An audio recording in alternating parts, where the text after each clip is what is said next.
Aujourd'hui, nous revenons sur une affaire tragique qui continue de secouer le monde du football et au-delà, la mort brutale de Diogo Jota, attaquant portugais de Liverpool, et de son frère André, survenu dans un terrible accident de voiture en Espagne.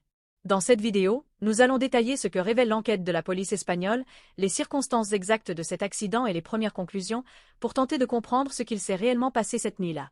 Mais avant de vous dévoiler tout, abonnez-vous à ma chaîne et activez la cloche de notification. C'est fait? Alors, commençons. Tout a commencé dans la nuit du mercredi 2 au jeudi 3 juillet 2025, aux alentours de minuit 35, lorsque Diogo Jota et son frère André circulaient à bord de leur voiture sur l'autoroute A52, au kilomètre 65, tout près de la commune de Cernadilla, dans la région isolée de Sanabria, au nord-ouest de l'Espagne, non loin de la frontière portugaise. Les deux frères étaient en route vers Santander, une ville portuaire où Diogo devait embarquer à bord d'un bateau pour rejoindre l'Angleterre, afin de retrouver son club de Liverpool. Ce détail a son importance, car selon les informations recueillies par CNN Portugal, il lui avait été déconseillé de prendre l'avion, en raison d'une récente opération au poumon qu'il venait tout juste de subir. Ce voyage, initialement organisé pour sa convalescence et son retour au football, s'est transformé en un cauchemar absolu, scellant le destin de deux frères qui partageaient tout, jusqu'à leur dernier trajet ensemble.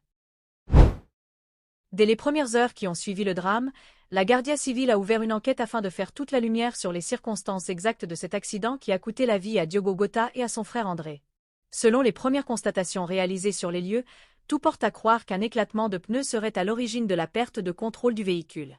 La Lamborghini dans laquelle voyageaient les deux frères aurait ainsi dévié de sa trajectoire lors d'un dépassement, avant de terminer violemment sa course dans le terre-plein central de cette autoroute à 4 voies. Pour l'heure, la police n'a pas communiqué d'informations précises concernant la vitesse à laquelle roulait la voiture, mais aucun excès manifeste n'a été relevé dans les premières analyses. Tout semble donc indiquer qu'il s'agit avant tout d'une défaillance mécanique imprévisible, et non d'une imprudence ou d'une conduite dangereuse, ce qui rend cette tragédie encore plus cruelle et injuste. L'accident a aussitôt été suivi d'un incendie d'une violence inouïe, qui a entièrement embrasé la voiture avant même que les secours n'aient le temps d'intervenir. Selon Zamora 24 Horas, le média local qui a été le premier à rapporter la terrible nouvelle, ce sont les plaques d'immatriculation qui ont initialement permis aux enquêteurs d'identifier le véhicule comme appartenant à Diogo Jota. À leur arrivée, les pompiers et services d'urgence ont été confrontés à un spectacle absolument tragique.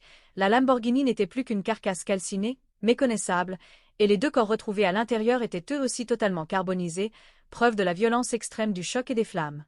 Ce sinistre tableau a bouleversé même les équipes de secours sur place, tant il témoignait de la brutalité de cet accident et de l'horreur des derniers instants vécus par Diogo Jota et son frère. Une fin atroce pour deux jeunes hommes dont la vie et les rêves ont été littéralement consumés en quelques minutes.